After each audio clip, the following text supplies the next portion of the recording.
अस्सलाम अलैकुम। Seoul writers शुमाली Korea के रहनुमा किम जोंग उन ने ज़बरदस्त फ़ौजी ताकत को महफूज बनाने और जंग के लिए तैयार रहने में मदद के लिए मिसाइल की पैदावार में इजाफे का मुतालबा किया है। सरकारी मीडिया के CNN ने पीर को कहा, जैसा कि जनूबी कोरिया और अमरीका तैयार है सालाना फ़ौजी मशक़ें। किम ने यह हुक्म इस वक्त दिया जब उन्होंने जंगी साजो सामान बनाने वाली अहम फैक्ट्रियों का दौरा किया जो टैक्टिकल मिसाइल लॉन्च प्लेटफार्म, बख्तरबंद गाड़ियां और तोपखाने के गोले तैयार करती हैं।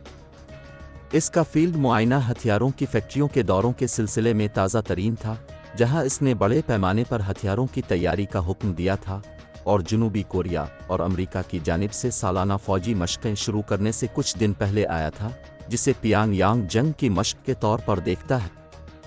किम ने कहा, हमारी फ़ौज को ज़बरदस्त फ़ौजी ताकत और किसी भी वक्त किसी भी जंग को संभालने के लिए ठोस तैयारी करनी चाहिए ताकि दुश्मन ताकत का इस्तेमाल करने की हिम्मत न करे, और अगर ऐसा हुआ तो उसे नीस्तो नाबूद कर दिया जाएगा। जनूबी कोरिया, अमरीका और जापान के रहनुमा जब कैंप डेविड में 18 अगस्त को से फरीकी सरबराही इजलास के लिए इकट्ठे होंगे तो शुमाली कोरिया, यूक्रेन और दीगर मसाइल पर सिक्योरिटी ताउन पर बातचीत करने के लिए भी तैयार है। ने पीर के रोज़ अलहदा तौर पर कहा कि किम ने टाफून से मुतासरा इलाकों का दौरा किया जब इस्तिवाई तूफ़ान खानून ने गुज़िश्ता हफ्ते कोरियाई जज़ीरा नुमा को अपनी लपेट में ले लिया, जिससे खेतों में सैलाब आ गया। वज़ीर आज़म शहबाज शरीफ और अपोजिशन लीडर राजा रियाज के दरमियान इस मामले पर हालिया मुलाकात के दौरान इत्तेफाक राय होने के बाद अनवार उल हक काकड़ को पाकिस्तान का निगरां वज़ीर आज़म नामज़द किया गया है। वज़ीर आज़म ऑफिस के मुताबिक वज़ीर आज़म और अपोजिशन लीडर ने मुश्तरका तौर पर एडवाइस पर दस्तखत करके इसे सदर डॉक्टर आरिफ अलवी से बाज़ाब्ता रज़ामंदी हासिल करने के लिए भेज दिया। अपोजिशन लीडर ने मीडिया को बताया कि मशावरती अमल के दौरान असल मौजू ये था कि निगरान वज़ीर आज़म छोटे सूबे से ताल्लुक़ रखने वाली गैर मुतनाज़ा शख्सियत होनी चाहिए। अपोजिशन लीडर ने टॉप सीट के लिए सेनेटर अनवर काकड़ का नाम तजवीज़ किया और शहबाज शरीफ ने उनकी तजवीज़ की तायद की।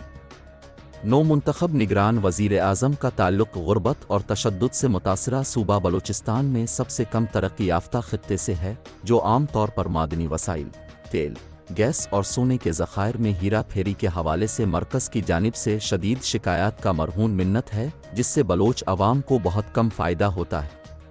उम्मीद है कि काकड़ की वफाकी टीम और सूबाई निगरां हुकूमतें भी गैर जानिबदार और काबिल ज़िक्र अफराद होंगी। इसके साथ साथ तमाम रियासती इदारों और सियासी जमातों को काबिल एतमाद इंतखाबात के इनेकाद के अजीम काम की तकमील के लिए निगरान सीट अप का साथ देना चाहिए, ताकि ये कौम सियासी इस्तेहकाम और माशी बहाली की तरफ बढ़े।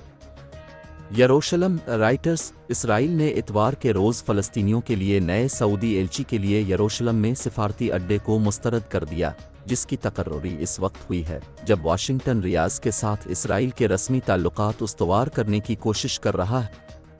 ऑर्डन में सऊदी सफ़ीर नाइफ अल सदीरी ने हफ्ते के रोज़ फ़लस्तीनियों के लिए गैर मुकीम एलची को शामिल करने के लिए अपनी असनाद में तौसी की। उम्मान में उनके सिफारत खाने की जानिब से एक सोशल मीडिया पोस्ट में कहा गया कि यरूशलम में कौंसल जनरल अब अल सदीरी के फ़राइज़ में शामिल है। इसराइली वज़ीर ख़ारजा एली कोहन ने तुल अबीब रेडियो स्टेशन 103 FM को बताया कि ये अल सदीरी एक मंदूब हो सकता है जो फ़लस्तीनी अथॉरिटी के नुमाइंदों से मुलाकात करेगा। कोहन ने मज़ीद कहा कि हम यरूशलम में किसी भी किस्म का सिफारती मिशन खोलने की इजाज़त नहीं देंगे। क्या यरूशलम में कोई अहलकार जिस्मानी तौर पर बैठेगा? हम उसकी इजाज़त नहीं देंगे।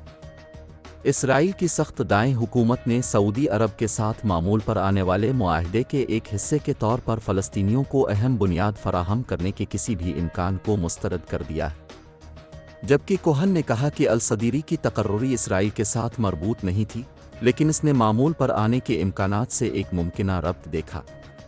कोहन ने कहा कि इस पेशरफ्त के पीछे जो बात है वो ये है कि सऊदी अरब और इसराइल के साथ अमरीकी मुज़ाकरात में पेश रफ्त के पस मंज़र में सऊदी फ़लस्तीनियों को ये पैगाम देना चाहते हैं कि वो उन्हें भूले नहीं।